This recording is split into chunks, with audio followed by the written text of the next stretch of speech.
Hello designers, welcome back to Alake Again YouTube channel. So in this tutorial I'm learning this gathered neckline with the Mandarin collar. So I'm just going to show us how I achieved this using the slash and square technique. So I eliminated the waist dart and closed the bust dart.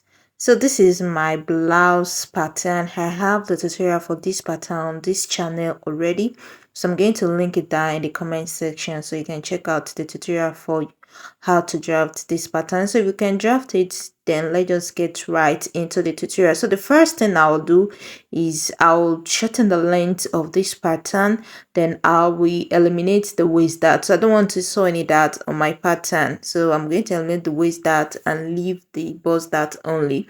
So first I'll reduce the length of the blouse. This is a personal choice, so your blouse length is going to be what you want, but from my actual length I removed 2 inches. This ruler is 2 inches wide, so I'm going to do the same thing at the back too. I'm going to rule the 2 inches at the back just to reduce the length. Then the next thing I'll do is to come to my waistline and eliminate the dart that I have there, but I still want it to be loose on the waistline, so I'm going to add, like, I have 1.5 inch for that intake here, so I'll only remove one, so that means I left half inch there. So half inch in two places will be 1 inch, so that means the waistline is going to be free. Okay, the waistline is going to be free, so it's not going to be fitted. I just did that just to give it a free blouse effect. Okay, so that's why I make sure the waistline is a little bit free like that. So that's what I did there. So I eliminate. So if you want to, you can free up your waistline. So here on my waistline I have 7.5 instead of 7 inches because my waist is 28. So 28 divided by 4, that will be 7, but I have 7.5 there. So I'll do the same thing at the back. I will remove 1 inch instead of 1.5 inch for the dart intake, just to add a little bit of ease to the waistline there. So at the back too I will have 7.5, which is going to be perfect like that. So the back, there's no dart too. We eliminated the dart there. So now we are left with the bust dart. So with the bust dart, we're going to transfer the bust dart to the neckline to create the gathers. So I'm going to draw slash lines. So one thing you should have in mind is that your slash lines should connect. One of your slash lines should connect to the bust point. That's your apex point here. It should connect to this first point that I connect my line to. Then you can now connect the rest of your lines to any other part of your pattern. Just look at how I'm going to connect it. So make sure one of the lines that you're going to roll, the slash lines, one should connect to the apex of your bust point like this. Then right now I will just go ahead to start cutting my pattern. There's no much thing that, so but before that I'm going to measure around the neckline. So I'll measure around the neckline here. I think I'm going to have 5.5 there, so make sure you note it down. We are going to slash the neckline open, so we're going to gather it. So you need to know the value that you have there before you slash it open. So I have 5.5 here, and the front will be cut on fold. So once I open it up, it should be 11, right? Since I have 5.5 there, so times 2, because this will be cut on fold, it will be 11. So at the back too, you can measure to round the back too, from the what you have at the front to the back, or you can measure this later, because I'll still measure it later once I join the front and back together, just to get the value for the Mandarin collar. Okay, so right now let's go ahead to cut this pattern. So I'll go ahead to cut my pattern. I hope we understand this. If you have any question, please drop your question in the comment section. So another thing you should know is that the waist dart, you can actually sew it if you want, or you can even close it and transfer it to the neckline, but I prefer to just eliminate it at the waistline, so that's why I eliminated the dart. This is a total choice. So I'm going to go ahead to close the bust dart. So close the bust dart first. So once you close the bust dart, then you go ahead to cut open your slash lines. So this is basically how we're going to draft the pattern for this. So I'll go ahead to close my bust dart, and once I'm done with that, I'll go ahead uh to reshape the side. Once you close your bust dart, there's going to be a little shift from what you have there, so go ahead to blend it. Yes, blend.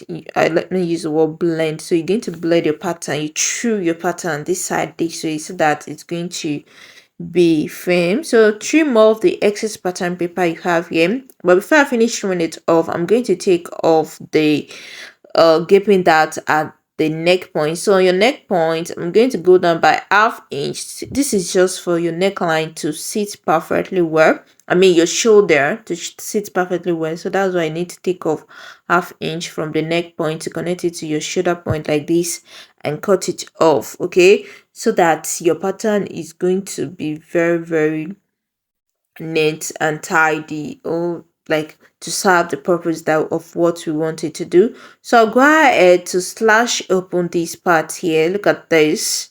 So slash it open, then get another pattern paper and place it right under this. Then you cannot go ahead to slash to spread. Okay, you slash first, then you spread. So you go ahead to spread this as much fullness as you want. So I'm going to get another pattern paper, then I'll place this right under it and tape. Also I'll be taping it down so that I can spread it. So I'll have about 4 inches interval in between. So I'll measure 4 inches interval here, and I'll go ahead to just use my masking tape to tape this down. So 4 inch interval, or between 2, 3, 4, depending on the volume, or you can even do more depending on how full you want the neckline to gather. Do you understand? So let's just open it up this way. So get my masking tape, tape everything down, then go ahead to blend this up. Okay, so I'll try to close this. So you bring the distance together this way. Just watch how I'm going to be doing this. So just bring them back together so that you can easily trim this. So do this, bring your patterns together and try to blend it. See, when you're working with pattern drafting, you need to blend a lot, because the blending is what is going to make everything come out perfectly. So just watch how I'm going to be trimming this or blending it out, so that it's going to be really smooth and tidy for me. So cut off all the excess on your pattern, or yes, the pattern paper you have here. So I'll just go ahead to place this on my fabric and cut it out. Okay, we're going to gather the neckline back to the original size, so I'll cut this out on fabric. So on the back pattern, the only thing left for me to do there is just to take the neckline tightening. The one that I did at the front, I used half inch. So for the back, you're just going to do 0.25, and I'll go ahead to just trim off all the excess pattern paper on that. So for this back, you're going to cut 2 pieces, because that's where the center back is where the zipper is going to be. So I'll set this aside. So let's go ahead and cut this on fabric and bring it back. So right now I've cut out my pattern on fabric. Okay, the back I cut 2 pieces and the front I cut it on fold. So I'm just going to remove the pins and remove the pattern. So once you open up the pattern, you're going to see that it's going to be really big, the neckline there.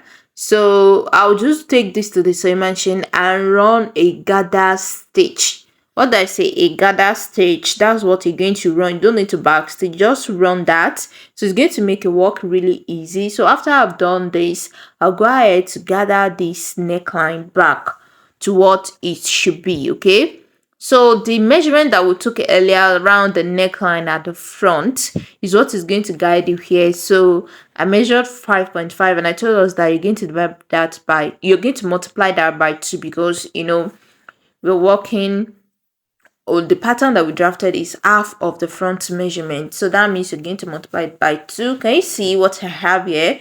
It's looking beautiful already with how I gathered the neckline. So I'm going to measure around here if I have exactly what I'm supposed to have there, or maybe I need to gather more, or I need to lose it a little bit. So because this is very important, so that the neckline will not gape or be too tight.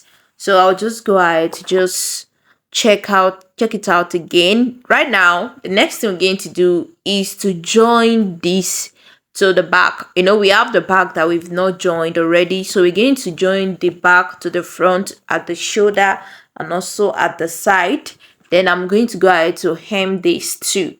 Okay, I'll go ahead to hem it. So I'll join this together at the shoulder and also at the side, then hem it. And then the last thing we need to do is the collar, which we're going to draft now. So right here, I've already joined this together. Okay, join the side, join the shoulder, and eminent. So let's set it aside, and I want to measure what I have around the neckline. So I have about close to 20 inches, so I'll just use 20 inches. So I'll go ahead to use this value to create pattern or the Mandarin collar for this design. So I'll rule a straight line, then I'll go ahead to input the measurement. That's half of it, not all. You're going to use just half of what you measured around the neckline. So I'll go ahead to mark the half of what I measure around here. So I use 10 inches there because it's just close to what I have there. Then I go above it by 1.5, then connect it to this. I just watch what I'm doing here. I'm sure many of us have watched the tutorial of how to draft the collar before. I have it on my Instagram page. So this is just quickly how you cut your Mandarin collar. So use half of the value to measure what you have here. Go up by 1.5 and mark out your collar. So I'll go ahead to trim off all the excess paper on this, so you know that the front is going to be cut on fold. Okay, so after cutting this here, I'll go ahead to cut it on my fabric. So after cutting it on my fabric, so I'm just checking what I have there, if everything is accurate. Then go ahead to trim out any excess there. So I'll use this pattern to cut out my fabric too. So the collar, so I'm not be showing us how to sew that, but I'll show us how to draft it. So just join it together at the top. So this is the fabric. I'm folding it into two so that it's going to be enough for what I needed it for. So I know I'm going to use one for the fashion fabric and also one for lining, though this is not lining, it's still the same fabric, but one is going to serve as lining now. So I'll go ahead to just pin this down and cut. Okay, I'll go ahead to just pin it down and go ahead to cut the collar. So after cutting your collar, just go ahead to join it together at the top. Then you just use it to finish that down, just like when you join your collar to whatever you're working on. So that's the same thing. So I'll just go ahead to join this together at the top. Okay, so after joining together at the top, I'll fix it into my neckline, and here we have, okay, this is what we have here right now. So the gathered neckline is so beautiful. So let me know your questions in the comment section. So see you in the next tutorial. Bye.